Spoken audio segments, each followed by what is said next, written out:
جنگ احد، اس میں تو جانساروں کی داستان ایک سے ایک بندہ، کیونکہ اس جنگ میں صحیح بخاری کے اندر کتاب المغازی کے اندر امام بخاری نے ایک باب قائم کیا ہے بغیر نام سے، بابن کہہ کر اس میں حدیث لائے۔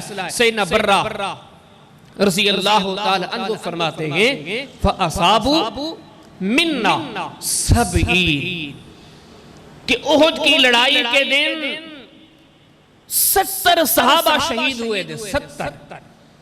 اور مزید اگر تعداد کی چھانبین کرتے ہیں تو ایسے سمجھے کہ 66 بندوں کی شہادت ہے۔ ہمارے یہاں بھی ہوتا ہے اوپر کے جو 3 4 5 کے عدد ہوتے ہیں ہم ان کو کبھی شمار کرتے ہیں کبھی شمار نہیں کرتے، جب کتب احادیث میں مزید آگے جاتے ہیں تو 66 بندوں کی شہادت ہے۔ اور بڑی حیرانگی کی بات یہ ہے نہ صرف شہادت ہے، ایک کتاب ہے اسد الغابہ، اس کے مصنف امام ابن الاسیر رحمہ اللہ، انہوں نے ایک بات کی ہے اور ان کی بات احادیث سے ثابت ہے، یہ نہیں کہ انہوں نے اپنی طرف سے کہا۔ وہ کہتے ہیں کہ میدان احد میں یہ جو 66 بندے شہید ہوئے تھے ان میں سے ایک بندہ حنظلہ بن ابی عامر، یہ بات ابن الاسیر نے اسد الغابہ میں ایک فصل قائم کی ہے کہ حنظلہ بن ابی عامر کے حالات، وہاں پر یہ بات لے کر آئے گے کہ ان 66 بندوں میں سے سوائے ایک بندے کے جس کا نام ابھی میں نے آپ کے سامنے ذکر کیا حنظلہ بن ابی عامر، اس ایک بندے کے علاوہ 65 بندوں کو نہ صرف مشرکین مکہ نے شہید کیا تھا، قتل کیا تھا، ان 65 کے 65 بندوں کو ٹکڑے ٹکڑے کر دیا تھا۔ اور مزید آگے وہ احادیث و روایات میں آپ کے سامنے انشاءاللہ ذکر کرتا ہوں کہ اس میدان سے جو 65 جنازے ملے تھے احد کے مارکے سے، نہ صرف شہید ہوئے تھے بلکہ ان کے اجساد کو، ان کے اجسام کو، ان کے جسموں کو جب اکٹھے کیا گیا سارے کٹے ہوئے پھٹے ہوئے، کیونکہ یہ جو احد کی لڑائی تھی ایک ایسی صورت اختیار کر گئی تھی۔ جب آپ کتب احادیث میں پڑھیں گے ایسا وقت بھی آیا کہ مشرکین مسلمانوں پر غالب آ گئے، اور اس طرح غالب آ گئے کہ حدیث میں آتا ہے کہ مسلمان اتنے پریشان تھے یہ بھی پتہ نہیں تھا کہ ہم جائیں کہاں، آگے سے بھی مشرکین کی فوج، پیچھے سے بھی مشرکین کی فوج، ایسا میدان کا ماحول بن گیا۔ ایک ایسی صورتحال بھی مسلمانوں کے اوپر آئی تھی میدان احد میں، ان کو معلوم ہی نہیں ہو رہا تھا کہ ہم جائیں کہاں۔ اس کا اندازہ آپ اس بات سے لگائیں کہ صحیح بخاری کے اندر کتاب المغازی کے اندر باب غزوہ احد کے اندر ایک حدیث آتی ہے، سیدنا حذیفہ بن یمان جو کہ صحابی ہیں وہ کہتے ہیں کہ لوگ اس قدر اس جنگ میں گتھم گتھا کا ماحول بن گیا، اس قدر مسلمان پریشان ہو گئے، انہیں یہ بھی پتہ نہیں چل رہا تھا کہ ہم آگے قتل کس کو کر رکھیں گے۔ فرماتے ہیں کہ میرے والد یمان، میں نے دیکھا کہ جنگ کے میدان میں تو ظاہری بات ہے خود بھی ہوتا ہے، زرہ بھی ہوتی ہے، ڈھالے بھی ہوتی ہے، کوئی پتہ نہیں چلتا کہ اگلا بندہ کون ہے۔ فرماتے ہیں میں نے دیکھا کہ مسلمان قتل کر رہے ہیں میرے والد یمان کو، میں نے جیسے دور سے دیکھا، میں نے پکار کر کہا مسلمانوں کو یا عباد اللہ ابھی ابھی ابھی، اللہ کے بندوں جس کو آپ مار رکھیں گے یہ تو میرے والد ہیں۔ لیکن فرماتے ہیں کہ ایسا جنگ کا سما بن چکا تھا ان کو پتہ ہی نہیں چل سکا، انہوں نے ہاتھ تب اٹھائے حتی قتلوہ، جب میرے والد کو قتل کر چکے تھے، یعنی کہ ایسا ماحول تھا۔ اب اس ماحول میں ایک ایک بندے کو آپ دیکھتے جائیں اختصار کے ساتھ کس قدر اپنے آپ کو، اپنی جان کو قربان کرنے کے لیے یہ اپنے آپ کو کیسے پیش کرتے ہیں۔ صحیح بخاری کے اندر، صحیح مسلم کے اندر، کتاب الجہاد و سید کے اندر باب غزوہ احد کے اندر ایک حدیث آتی ہے کہ نبی کریم علیہ السلام کو کافروں نے کیسی جگہ پر گھیر لیا، اور کافروں کی سوچ یہ تھی، جیسے میں نے آپ کو بتایا کہ احد کا معاملہ بڑا سنجیدہ بن چکا تھا، اور مسلمان اللہ ماشاءاللہ اللہ من رحم ربی، مسلمان ہر دور میں دیکھتے آئیں اتنی پلاننگ نہیں کرتے جتنی کافر کرتے ہیں، جتنا یہ لوگ اپنے ذہن کو لڑاتے ہیں۔ انہوں نے بیٹھ کے ایک عقل مندی والا فیصلہ اپنے معاملے میں سوچا، کہا کہ سب کو چھوڑو، آج سارے مل کے محمد کریم علیہ السلام کو مٹا دو۔ ان کی رائے تھی، ان کی سوچ تھی، ان کا خیال تھا اگر یہ ذات ختم ہو جائے گی تو خود بخود دین کی عمارت ان کا ارادہ تک ختم ہو جائے گی۔ اب حدیث میں آتا ہے کہ نبی کریم علیہ السلام کے گرد صرف 7 یا 9 بندے کھڑے گئے۔ اب سامنے بہت بڑی فوج صرف ٹوٹ پڑی۔ اب نبی کریم علیہ السلام پیچھے پہاڑ گئے، رسول کریم علیہ السلام ایک پہاڑ کے کونے میں کھڑے گئے، اور یہ چند صحابہ کرام 7 ہیں یا 9 ہیں، یہ نبی کریم علیہ السلام کے ساتھ ہیں، باقی پیچھے مشرکین سارے سب کو چھوڑ کے اس طرف ٹوٹ پڑے ہیں کہ آج اس ذات کو ختم کر دے۔ نبی کریم علیہ السلام نے اتنے اعلان کیا ان 7 یا 9 بندوں کے بیچ میں، آپ نے فرمایا کہ من یردہم انا فلہ الجنہ۔ نبی کریم علیہ السلام فرماتے ہیں آج تم میں سے جو بندہ ان کا مقابلہ کرتا ہوا انہیں پیچھے ہٹائے گا، فلہ الجنہ، اس کے لیے جنت کی بشارت ہے، او هو رفیقی فی الجنہ، نہ صرف جنت کی بشارت ہے بلکہ وہ جنت میں مجھ محمد کریم علیہ السلام کے ساتھ ہوگا۔ اب یہ بشارت تو سنیے، ہمیں بھی کہا جاتا ہے مسلمانوں سچ بولنے میں، جنت حلال کھانے میں جنت رکھ دی گئی ہے، نیکی کرنے میں جنت رکھ دی گئی ہے، تبلیغ کرنے میں جنت رکھ دی گئی ہے، فلاں جتنے عمل ہیں کرنے کے نتیجے میں آپ کو جنت مل جائے گی، آپ لوگوں سے آپ کا رب راضی ہو جائے گا۔ لیکن میں نے آپ کو ابتدا میں بتایا تھا کہ حالات بدل گئے ہیں، ہم آ کے وہاں کھڑے ہوئے ہیں، دنیا کی ساری باتوں کی طرف توجہ دیتے ہیں، دنیا کے نقصان سے بھی باخبر رہ کر اپنے آپ کو بچانے کی کوشش کرتے ہیں، دنیا کے فائدے کے پیچھے بھی ٹوٹ پڑتے ہیں۔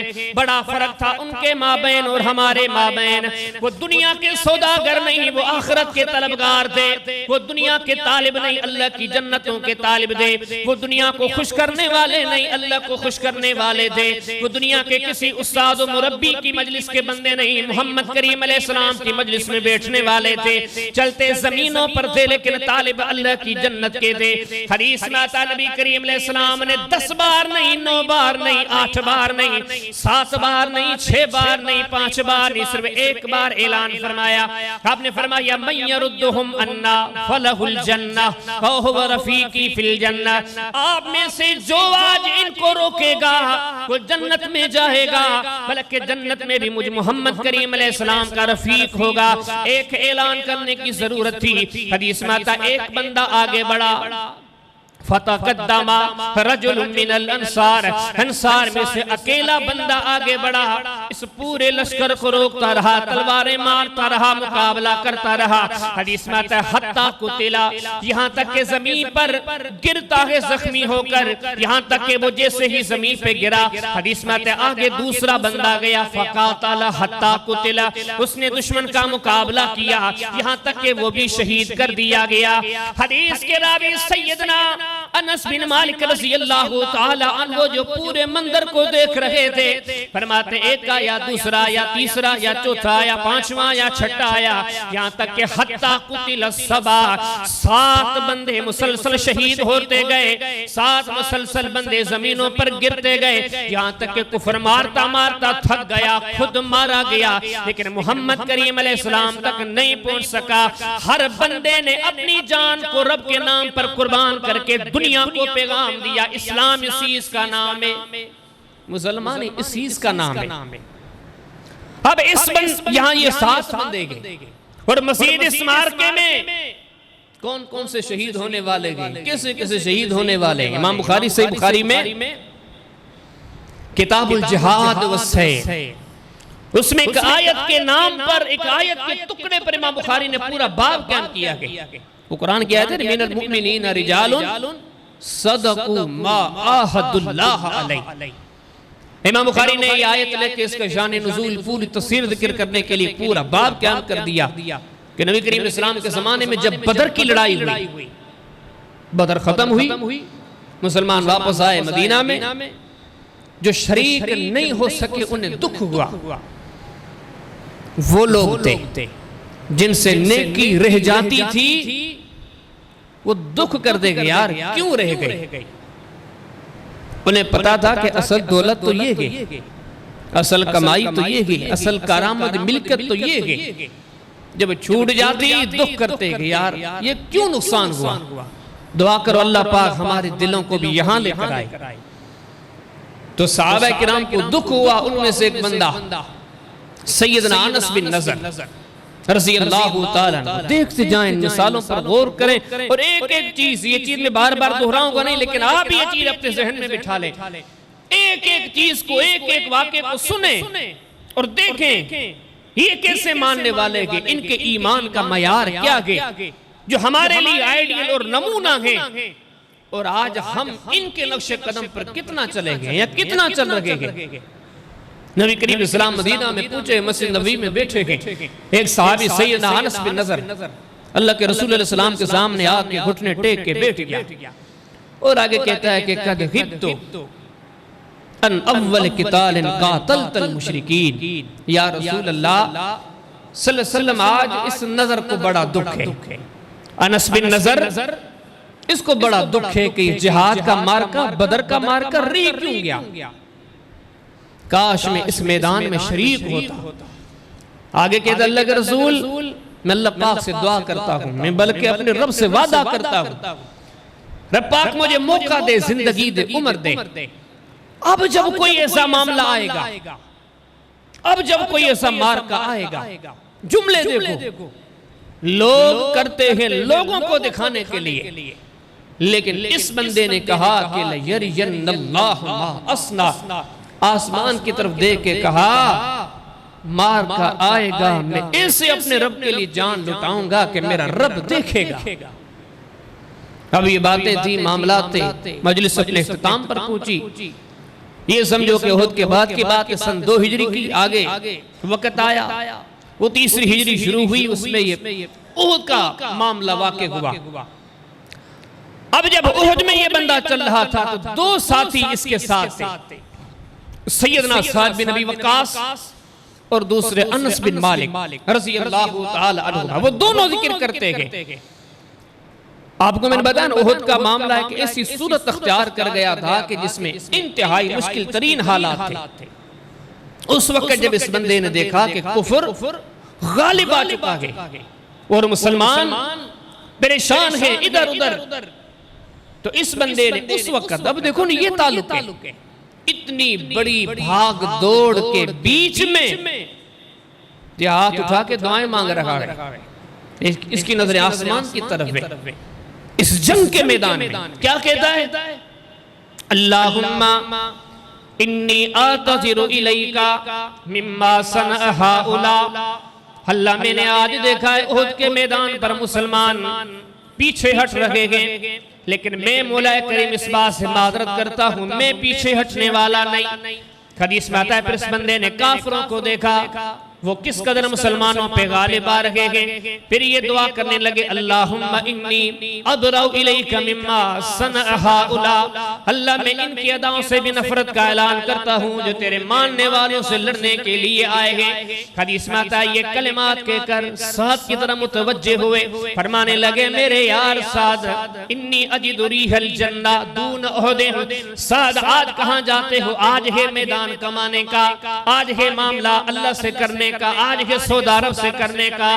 سعد آج چلتے ہیں میدان احد کی طرف اور آگے بڑھتے ہیں. کفر کتنا ہی اپنے آپ میں طاقتور ہے لیکن بغیر فکر کیے ہوئے میں تو چل رہا ہوں, مجھے جنت کی خوشبو یہاں سے آ رہی ہے. اور حدیث میں آتا ہے جب یہ مارکہ ختم ہوا تھا احد کا, نبی کریم اسلام کے سامنے یہ سعد بیٹھ کے ساری باتیں کر رہے کہ اللہ کے رسول اس دن میں نے انس بن نضر کے اندر جو جذبات دیکھے وہ ایسے لپک رہا تھا موت کی طرف, شہادت کی طرف. اللہ کے رسول مستہ تو اتنی میرے اندر طاقت نہیں تھی. بہرحال حدیث میں آتا ہے آگے بڑھا, حدیث ختم ہوئی, لمبی حدیث ہے. جب یہ معاملہ جنگ کا اختتام پذیر ہوا تو نبی کریم علیہ السلام نے کہا کہ شہیدوں کو لایا جائے, زخمیوں کو لایا جائے, زخمیوں کا علاج کیا جائے, شہیدوں کی تدفین کی جائے. تو حدیث میں آتا ہے کہ مسلمان شہیدوں کو لے کر آئے, سارے جنازے لائے گئے, لیکن ایک جنازہ گم تھا. وہ کس کا؟ اسی بندے انس بن نضر کا۔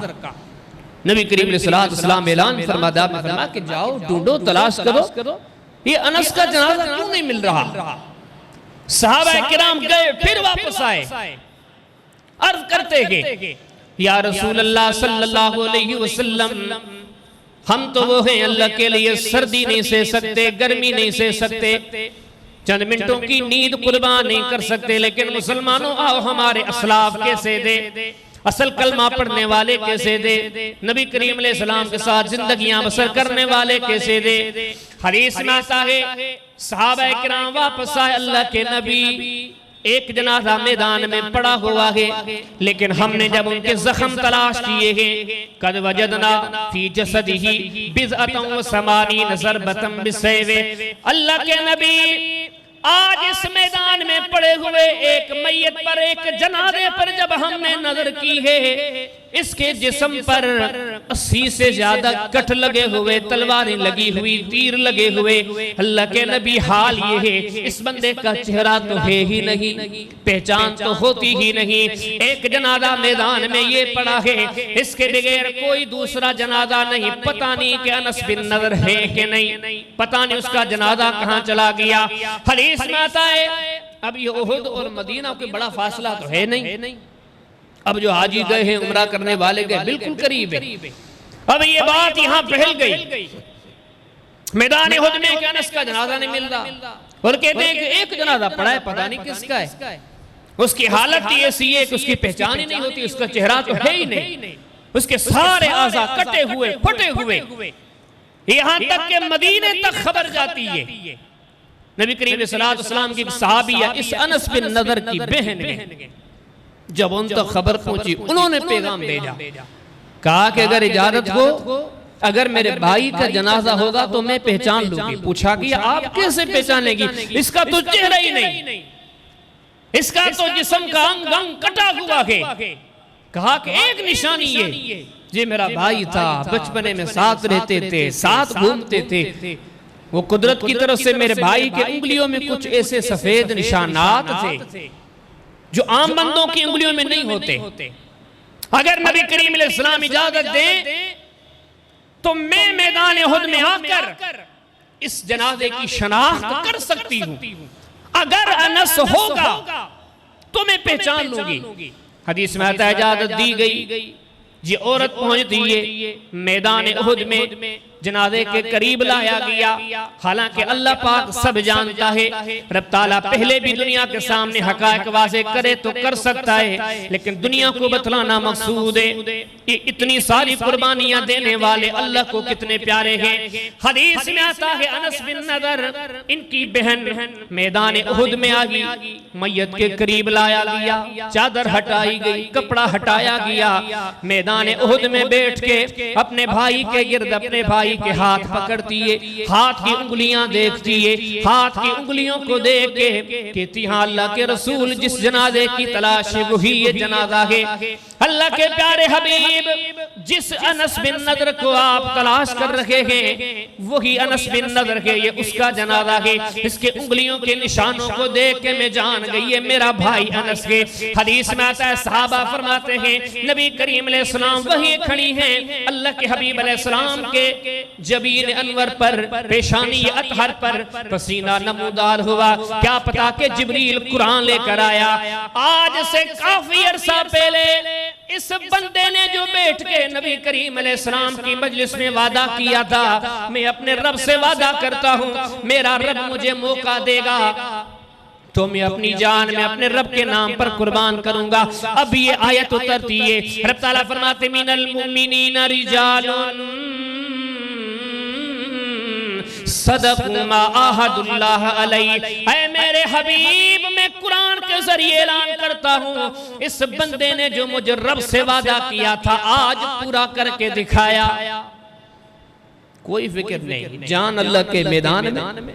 یہ انس بن نضر دے اور آگے چلیں، یہی مارکا ہے۔ ایک دوسری میت لائی گئی، یہ کس کی ہے؟ نبی کریم علیہ السلام کے پیارے صحابی، سفید سر سفید داڑھی کے مالک ہیں، بوڑھے ہیں، جن کے اولاد بھی جوان بن چکی ہے، آج باپ بھی اس میدان میں تو بیٹا بھی اس میدان میں۔ سیدنا جابر کے والد عبداللہ رضی اللہ تعالیٰ عنہ، صحیح بخاری کے اندر کتاب الجہاد والسیر کے اندر ایک باب کے باب ذل الملائکہ، صحیح مسلم کے اندر کتاب فضائل اصحاب النبی صلی اللہ علیہ وسلم، امام صاحب نے ایک باب قائم کیا، باب فضائل عبداللہ ابن عمرو ابن حرام رضی اللہ تعالی، اور بھی کئی جگہوں پر حدیث موجود ہے۔ میں نے آپ کو شروع میں کہا تھا بعض حدیث میں سے اشارات ملتے، یہ 65 کے 65 بندے جو شہید ہوئے تھے سب کے جسموں کو اعضاء کو کاٹ دیا گیا تھا، ٹکڑے ٹکڑے کر دیا گیا تھا۔ اب جابر فرماتے ہیں، اور یہ معاملہ جب پورا آپ جانیں گے تو بڑا عجیب سا معاملہ ہے۔ اب رات عشاء کی نماز کے بعد اس بوڑھے شہید نے اپنے بیٹے سے کافی ساری باتیں کی تھی کہ بیٹا مجھے لگتا ہے کل میں شہید کر دیا جاؤں گا، اگر میں شہید کر دیا جاؤں تو سن میرے بیٹے جابر، میرے قرضے کی فکر کرنا، لوگوں کو قرضہ دینا، اپنی بہنوں کی فکر کرنا، کہ صرف بیٹیاں تھی، اکلوتے بیٹے جابر تھے، اس اکلوتے بیٹے سے بہت ساری باتیں کی۔ اب بیٹے کے ذہن میں وہ رات والی باتیں بھی ہیں۔ رات میرے والد نے یہ کہا تھا صبح ہوتی ہے، نبی کریم صلی اللہ علیہ وسلم کے سامنے ایک جنازہ رکھ دیا گیا۔ یہ جو 66 بندوں کے جنازے تھے انہیں میں سے ایک جنازہ اس بوڑھے عبداللہ کا بھی تھا، اور حدیث میں آتا ہے کہ نبی کریم علیہ السلام جہاں بیٹھے تھے اس بوڑھے عبداللہ کا جنازہ بالکل نبی کریم علیہ السلام کے آقا سامنے رکھا گیا۔ خود اس نے جابر فرماتے جی ابی الی النبی صلی اللہ علیہ وسلم، فرماتے میرے ابا کا جنازہ لایا گیا، نبی کریم علیہ السلام کے سامنے رکھا گیا، لیکن لوگ آپس میں کہہ رہے ہیں وقت مسلح بئی، جس طرح دوسرے مسلمانوں کے اجسام کٹے ہوئے ہیں، مشرکین نے شہید کرنے کے بعد ان کے اعضاء کو کاٹ دیا ہے، ان کے چہروں کو کاٹ دیا ہے، ان کے جسموں کو کاٹ دیا ہے، ان کے پیٹوں کو کاٹ دیا ہے، ان کے بازوؤں کو کاٹ دیا ہے، ان کی ٹانگوں کو کاٹ دیا ہے۔ کہنے والے آپس میں کہتے ہیں اس عبداللہ کا حال بھی یہی ہے، اس بوڑھے عبداللہ کے جسم کو بھی کاٹا ہوا ہے۔ اب صحابی کے کلمات فرماتے جب یہ بات میں نے سنی، بیٹا تھا، رات باتیں ہوئی تھی، والد سے اتنی ساری گفتگو ہوئی تھی، میں لپک پڑا اپنے ابا کے جنازے کی طرف۔ حدیث میں فرماتے فَصَحَبْتُ أَنْ أَكْشِفَ وَجْهَا، میں آگے بڑھتا ہوں تاکہ اپنے بوڑھے والد کے چہرے کو دیکھ لوں۔ فرماتے میں آگے بڑھا، جیسے ہی میں نے کپڑے کی طرف ہاتھ بڑھایا پیچھے سے قوم والوں نے روکا۔ فَنَحَانِي قَوْمِي، پیچھے سے قوم والے کہتے ہیں جابر یہ غلطی مت کر، آج تیرے والد کی ایسی حالت ہے تو نہیں دیکھ سکتا۔ فرماتے میں نے ہاتھ ہٹا دیا، میں آکے بیٹھ گیا، پھر تھوڑی دیر کے بعد میرے دل میں خیال آیا جابر اپنے والد کا دیدار کر لے، زیارت کر لے۔ فرماتے پھر میں اٹھا، جیسے ہی میں اٹھ کر اپنے والد کے جنازے کے قریب گیا، پھر سے فنہانی قومی، میری قوم کی بندوں نے روک لیا کہ جابر آج تیرے والد کا حال یہ ہے، آج تیرے والد کی کیفیت یہ ہے، کفر کے سرغنوں نے تیرے والد کے وجود کے ساتھ وہ حال کیا ہے کہ آپ دیکھ نہیں سکتے۔ جابر فرماتے میں کھڑا ہوں، پیچھے سے میری خالائیں کھڑی ہیں، میری پھوپھیاں کھڑی ہیں، میری بہنیں کھڑی ہیں، یہ باتیں وہ بھی سن رہی ہیں، سب پہ سختے کا عالم طاری ہیں، سب روئے جا رہی ہیں، روئے جا رہی ہیں۔ فرماتے آخر اب بیٹے کے دل میں باپ کے لیے تڑپ ہو، نبی کریم علیہ السلام کو رحم آ گیا۔ اللہ کے حبیب علیہ السلام یہ سارا کچھ دیکھ رہے تھے۔ رسول کریم علیہ السلام نے جب دیکھا نا جابر کی کیفیت، یہ بار بار اٹھ کے اپنے والد کے جنازے کی زیارت کا ارادہ کرتے، قوم روک دیتی ہے، نہیں جابر تو نہیں دیکھ سکتا۔ آخر فرماتے ہیں نبی کریم علیہ السلام نے مجھے اجازت دی کہ فرمایا جابر تیرا والد ہے، تو دیکھ سکتا ہے، اگر یہ تجھے منع کرتے ہیں تو میں تجھے اجازت دیتا ہوں کہ تو اپنے والد کی زیارت کر لے۔ ایسی حالت تھی، اور ہم آگے پیچھے ساری حدیثیں پڑھتے گئے، جب معاملات کا جائزہ لیتے گئے، وہاں پہ بیٹیاں بھی تھی، وہاں پہ بہنیں بھی تھی، لیکن کسی کو اجازت نہ مل سکی کہ آج شہید کا حال ایسا تھا کہ اس کے وجود کو کوئی عزیز دیکھ نہیں سکتا۔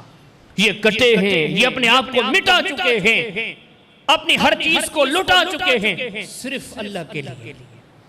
یہ تعلق تھا، یہ اپنے رب سے ان کا گہرا ناطہ تھا۔ اور آگے چلیں، دوسری میتیں بھی پڑی ہیں، اب تو 66 میتیں پڑی ہیں میدان احد پر۔ کس اس کا تذکرہ کیا جائے؟ مصعب بن عمیر، جن کا نام سیرت اسلام میں بڑا سنہری لکھا ہوا ہے۔ یہ وہ بندہ تھا کہ مکہ کے بڑے شاہی گھرانے کا مالک تھا، بڑا اللہ پاک نے سرمایہ دا، بڑی عزت تھی۔ جب اس کی سیرت پڑھتے ہیں، جب کتب تواریخ میں اس کے حالات پڑھتے ہیں، اللہ پاک نے سب کچھ دیا تھا، لیکن جب رب سے تعلق بنا، نبی کریم علیہ السلام کی تعلیم کو دل سے جانا، ہر چیز کو ٹھوکر مار کے نبی کریم علیہ السلام کے سچے تابعدار بن کے اپنے شہر کو بھی چھوڑ دیا، مدینہ میں آ کے رہا، بسنے لگا۔ اب اس بندے کی شہادت، یہ تو اتنا پرسوز واقعہ ہے کہ آپ صحیح بخاری پڑھیں، کتاب الجنائز پڑھیں، وہاں پہ آ کے باب پڑھیں گے، اذا لم یوجد ثوب الا واحد، جب میت کے کفن کے لیے 3 چادریں نہ ملیں، صرف ایک کپڑا ملے، اس کا بیان۔ کیسے لوگ تھے، دنیا نہیں کمائی، بڑا نام نہیں کمایا، جاتے جاتے کفن کے بھی 3 ٹکڑے نہیں تھے، اتنا بھی نہیں کیا کہ جانے کے بعد ان کو کفن کے 3 ٹکڑے پہنائے جاتے، ایک چادر ہے۔ اور آگے جو حدیث موجود ہے، اس مصعب بن عمیر کا تذکرہ، حدیث میں آتا ہے کہ اتنے بے دردانہ، کیونکہ یہ میدان احد میں ایک وقت تھا کہ مسلمانوں کا پرچم، اسلام کا پرچم اس بندے کے ہاتھ میں تھا۔ اس کو جو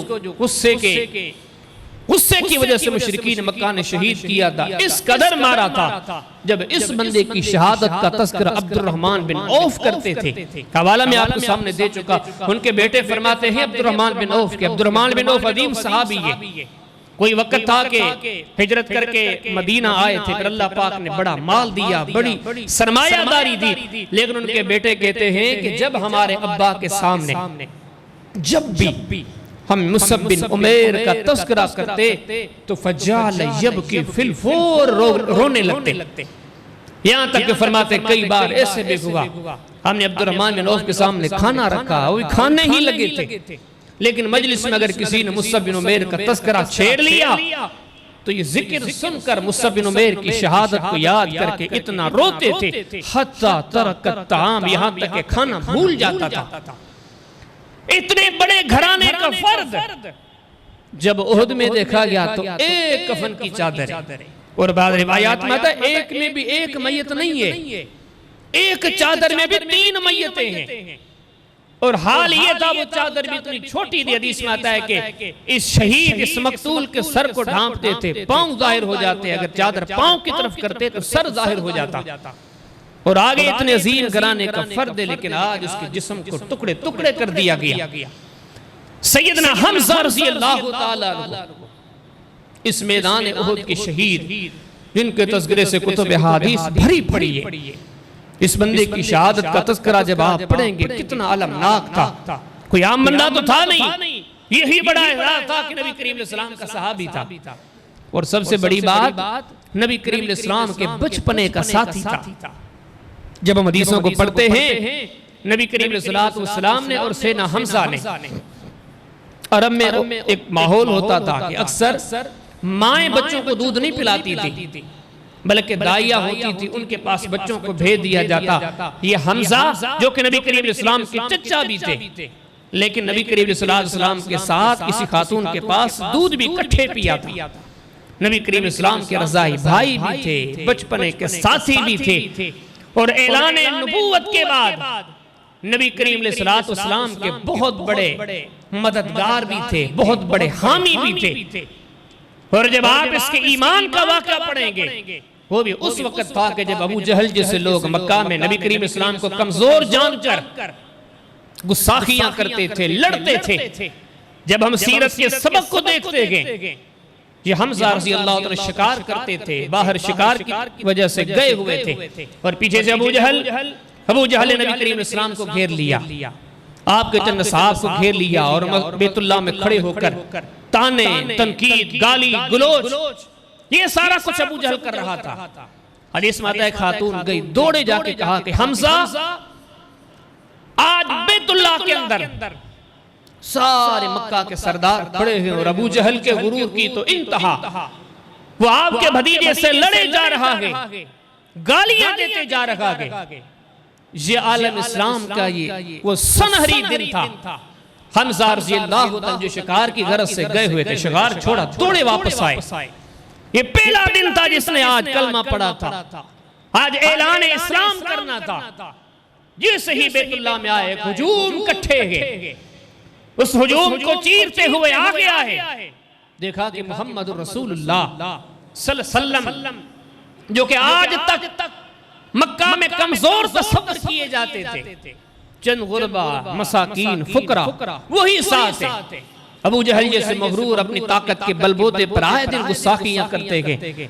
آج اتنے سارے ہجوم میں حمزہ رضی اللہ تعالیٰ عنہ نے وہاں پہنچ کر، بعض روایات میں آتا ہے کہ ابو جہل کو تھپڑ مارا، کہا کہ وہ دن گزر گئے کہ آپ میرے بھتیجے کو تنہا سمجھ کر ان سے لڑتے تھے، ان کا مقابلہ کرتے تھے۔ سن، آج تو بھی سن اور اہل مکہ بھی سنے، آج حمزہ محمد کے دین پر گئے صلی اللہ علیہ وسلم۔ اگر آج کے بعد میرے بھتیجے پر کوئی انگلی اٹھی تو سب سے پہلے جواب دینے کے لیے حمزہ کھڑا ہوگا۔ ایک نام تھا، ایک شخصیت تھی، ایک حیثیت تھی، لیکن اس احد کے میدان کے اندر جو شہادت ہوئی، ان کی شہادت کے تذکرے تو جگہ جگہ مشہور تھے، اتنے مشہور تھے کہ شہید کرنے والے بندے کا نام وحشی بن حرب، ان کا نام بھی بڑا مشہور ہو گیا۔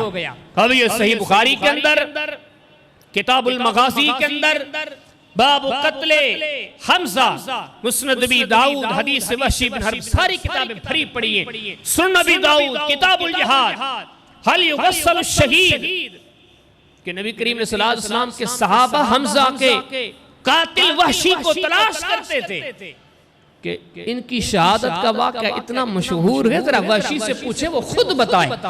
حدیث میں آتا ہے کہ وحشی بن حرب عرب کو چھوڑ کے، مکہ کو چھوڑ کے یہ حمص آ گیا۔ صحابہ میں سے کچھ لوگ آ کے حمص میں رہتے ہیں، بس سے گئے، تو ایک دن انہوں نے سوچا کہ یار ہم نے بڑا تذکرہ سنا ہے سیدنا حمزہ کی شہادت کا، چلو آج چل کے، کیونکہ وحشی بن حرب حمص میں رہتے تھے، ان سے پوچھتے۔ ابھی حدیث میں بڑا لمبا واقعہ ہے، لیکن میں آپ کو یہ چھوٹی سی گزارش رکھوں کہ جس وحشی بن حرب کا آپ تذکرہ سنتے ہیں، یہ بندہ بھی غلامی کے دور سے گزرا، لیکن کمال درجے کا بندہ تھا۔ رب نے جو ذہانت دی تھی، جو سوچ دی تھی، صرف ایک مثال سے اندازہ لگائیں۔ ایک بندہ تھا عبید اللہ بن عدی، چھوٹا سا ہوتا تھا، جب اسے والدین لے کے گھماتے تھے۔ ان دنوں میں وحشی بن حرب مکہ میں رہتے تھے اور انہی کے ساتھ ہوتے تھے۔ ایک بندے کو وحشی بن حرب نے بچپنے میں اٹھایا تھا، جب وہ اپنی والدہ کا دودھ پیتا تھا، اس وقت اس بندے کو اٹھایا، بیچ میں اتنا عرصہ گزر گیا کہ وہ بچہ جوان ہو گیا۔ جتنے سال گزرے ہوں گے اندازہ لگاؤ، 10 سال، 15 سال، 20 سال، 25 سال، اتنا عرصہ گزر گیا۔ اب وہ بچہ جب بڑا ہوا، یہ حمص میں آیا اور اس نے اپنے ساتھی سے کہا کہ مجھے وحشی نے اس عمر میں اٹھایا تھا جب میں معصوم سا بچہ تھا، لیکن اتنی عمر آ گئی ہے، دیکھوں آج مجھے وحشی پہچانتا ہے کہ نہیں پہچانتا۔ اور حدیث میں آتا ہے کہ اس نے ایسے کیا کہ اپنے پورے جسم پر چادر ڈال دی، بلکہ چہرے پر بھی چادر ڈال دی، صرف 2 آنکھیں ظاہر رکھی، اور حدیث میں آتا ہے کہ صرف پاؤں ظاہر تھے، پورا جسم چادر میں لپیٹ کے وحشی بن حرب کے سامنے کھڑے ہو کے کہتا ہے یا وحشی اتعرفنی، وحشی مجھے پہچانتے ہو میں کون ہوں؟ اب 20-25 سال گزر گئے ہیں، اس بندے کو بچپنے میں دیکھا تھا، لیکن کتنا کمال درجے کا حادثہ ہے۔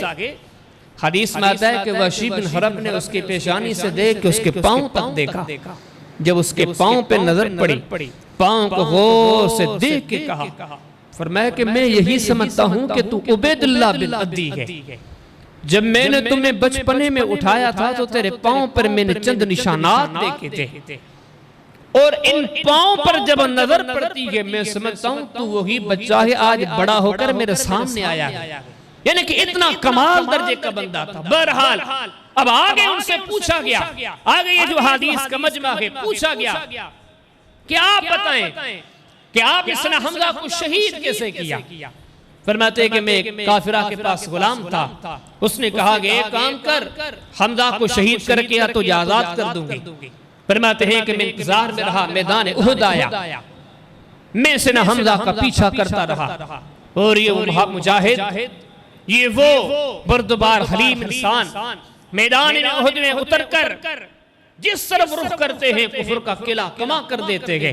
ایک مغرور کافر اٹھا سبا بن عبد العزہ کے نام سے اور پکار کر مسلمانوں کو کہا کہ حل من مبارزن, میں بڑا طاقتور ہوں, ہے کسی میں طاقت کے میرا مقابلہ کرے.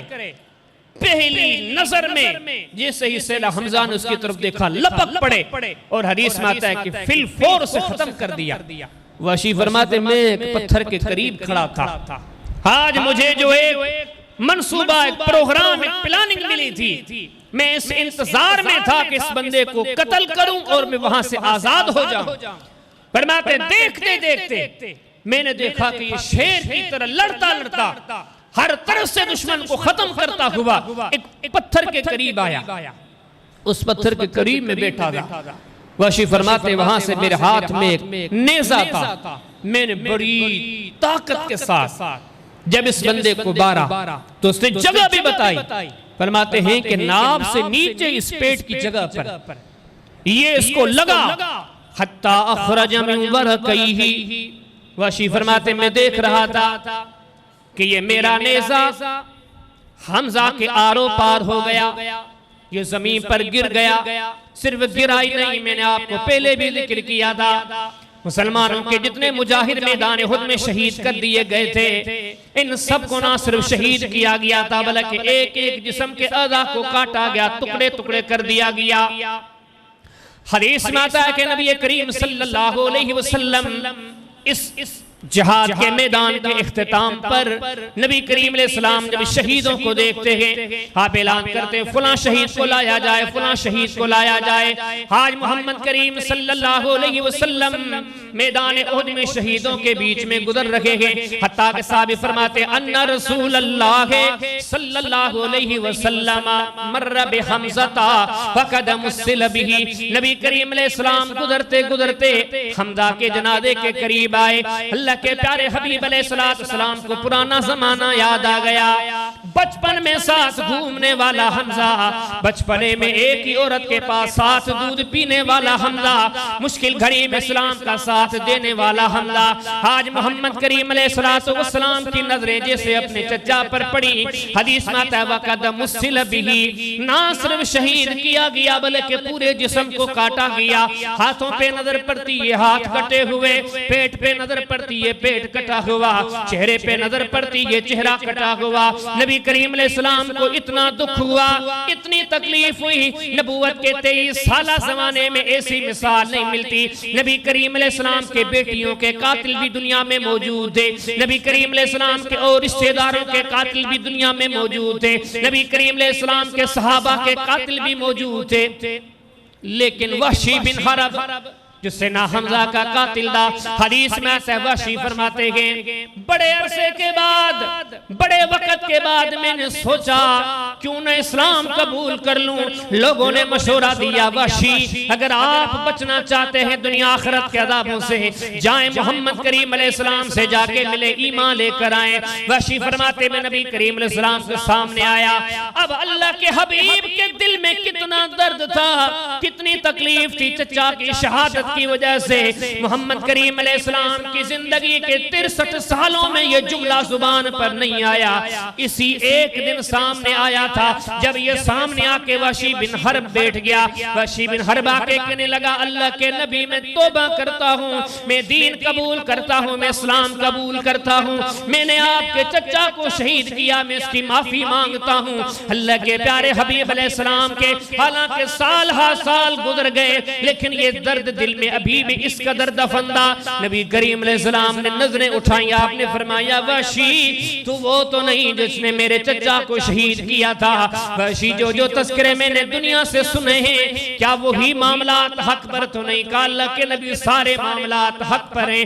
کہا وحشی سن میں نے سارا معاملہ معاف کر دیا, میں نے سب کچھ درگزر کر دیا, لیکن آج کے بعد میری نظروں کے سامنے نانا قد غیب انی وجہا کا, میری نظروں کے سامنے نانا میری مجلس میں ضرور بیٹھنا لیکن چھپ چھپ کے بیٹھنا تاکہ تجھے دیکھ کے مجھے میرا چچا حمزہ نہ یاد آ جائے. یہ واحد موقع احد تھا. اتنی ساری شہادتیں, یہ کلمات نبی کریم علیہ السلام نے کسی کے لیے نہیں بولا بلکہ اگلے کلمات مسند احمد کے اندر حدیث ابی بن کعب کی سیریز ہے. آج 66 مجاہدین شہید کر دیے گئے, ان میں سے 65 کے جسم کے اعضاء کے ٹکڑے ٹکڑے کر دیے گئے, ان کی تصویروں کو مسل دیا گیا. نبی کریم علیہ السلام کو اور مسلمانوں کو اتنا غصہ آیا, وہ اعلان کرتے گئے جو مسلمانوں نے پہلے کبھی نہیں کیا. مسلمان آپس میں کہتے ہیں کہ لو کان لنا مثل یوم ھذا, ہمیں بھی اللہ موقع دے, وقت آئے ایسے دن آئیں مکہ والے اگلی بار جب ہمارے مقابلے میں آئیں گے ہم بھی ان سے بدلہ لے کر رہیں گے. انہوں نے ہمارے آج کے مجاہدین کو شہید کر کے ان کے جسموں کو کاٹا ہے, ٹکڑے ٹکڑے کیا ہے, مسلح کیے ہیں, لیکن ہم بھی معاف نہیں کریں گے. اگلے میدان میں ان سے بدلے چکا کر رہیں گے. یہاں تک کہ آسمانوں سے جبریل قرآن لے کر آیا. فَإِنْ آقَبُوا بِمِثْلِ مَا عُوقِبْتُمْ بِهِ وَلَئِنْ صَبَرْتُمْ لَهُوَ خَيْرٌ لِلصَّابِرِينَ. مسلمانوں آپ کے لیے صبر بہتر ہے. یہ بدلے کی بات, دشمن کو مٹانے کی بات, ان کا ملیا میٹ کرنے کا ارادہ جس قدر جس طرح احد کے بعد آیا تھا ایسا کبھی نہیں آیا تھا. احد کے دن مسلمانوں نے اتنے دکھ دیکھے تھے, عظیم لوگ, مسلمان تو تھے ہی عظیم, صحابہ کرام کوئی کم تھے. ابن مسعود فرمایا کرتے تھے اللہ پاک نے چن کے انسانیت میں مقدس دلوں کے جو مالک تھے ان کو چن کے محمد کریم علیہ السلام کا صحابی بنا دیا, اور ان میں سے بھی حمزہ, مصعب بن عمیر, انس بن نضر, بڑی بڑی کبار شخصیات. تو سبق کیا ملا؟ ابھی اور آگے معاملات کے, یہ تو چوتھی تیسری صدی کی بات ہے, چوتھی صدی کے شہداء ہے کہ چوتھے سن میں ہجرت کے چوتھے سال مسلمانوں کی جنگیں ہوئی ہے, 5ویں سال, 6ٹھے سال, 7ویں, 8ویں, یہ مسلسل نبی کریم علیہ السلام کی زندگی میں جہادوں کا سلسلہ جاری رہا ہے. تو آج میں بڑے اختصار کے ساتھ صرف 2 مارکوں کے شہداء کا تذکرہ کر سکا ہوں, جنگ بدر اور جنگ احد کے شہداء. تو اللہ پاک نے چاہا تو انشاءاللہ اگلے شہیدوں کا تذکرہ اگلی نشست میں کریں گے. لیکن یہ باتیں, یہ مضامین نہ صرف سننے مقصود ہیں, نہ صرف سنانے مقصود ہیں, سوچنے کی باتیں ہیں. قرآن کی کتنی آیات ہیں, ہم تو ہر خطبے میں پڑھتے بھی ہیں, سنتے بھی ہیں. اللہ پاک نے اپنے سچے کلام میں کہا کہ آپ سب میں سے ہدایت والے, ایمان والے وہ ہیں جو ان کے نقش قدم پر چلیں. نبی کریم علیہ السلام کے اصحاب کا طریقہ اختیار کریں. اصحاب کو دیکھتے ہیں اتنے اللہ کے وفادار بندے گئے, اتنے نبی کریم علیہ السلام کے تابعدار امتی ہیں, اللہ کی شریعت کے لیے, اللہ کی رضا کے لیے, اپنی آخرت سنوارنے کے لیے ہر چیز کی قربانی دے دی. آخر میں انسان کی جان آ دی, انہوں نے جان بھی لٹا دی. ایک میدان میں 70 شہید ہوتے گئے, شہادتوں کی تمنائیں کرتے گئے, شہادتوں کے لیے دعائیں مانگتے گئے. لیکن اب ان مضامین کو سننے کے بعد سوچنے کی ضرورت ہے کہ ہم ان کے پیچھے کتنا چل سکے گے, ہم ان کی زندگیوں سے کیا سیکھ سکے گے. دوستو اگر نہیں سیکھ سکے, اپنے ایمان کو زندہ ابھی بھی نہ کر سکے, اپنے رب کی طرف اگر ابھی بھی رجوع نہ کر سکے, ان کی زندگیوں کو سامنے رکھتے ہوئے اپنا تعلق ابھی بھی اگر رب سے مضبوط نہ کریں, خالق کی خوشنودگی کے لیے محنتوں, کوششوں, کاوشوں کا سلسلہ شروع نہ کریں, یقین جانو ان واقعات کے بعد بھی اگر ہم دین سے دور رہے, قرآن گواہ ہے کہ ایسے بندوں کی گمراہی میں کوئی شک نہیں. سورہ بقرہ کی آیت نے فرمایا کہ ان کے نقش قدم پر جو چلے وہ ہدایت والے, فَإِن تَوَلَّوْا فَإِنَّمَا هُمْ فِي شِقَاقٍ, جنہوں نے ان کے طریقے کو بھلایا وہ بھٹک گئے.